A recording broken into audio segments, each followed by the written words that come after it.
દીકરીને વડાવવાની ઘડીયું ગણાવવા માંડે. સામૈયું એટલે દીકરી વિદાયનું પ્રથમ પગથિયું.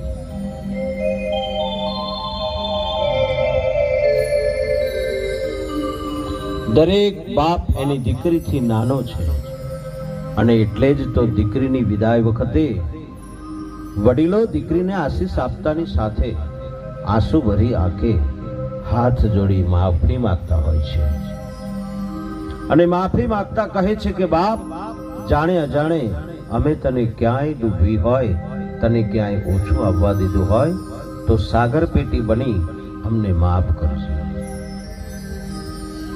તારી થોડીક પુણ્યાઈ આ કંગાલ બાપના ખોળામાં મૂકતી જાજે ને બદલામાં અમારા થોડાક આંસુ, થોડી મમતા લેતી જાજે ને અથાગ આશીષ દેતી જાજે.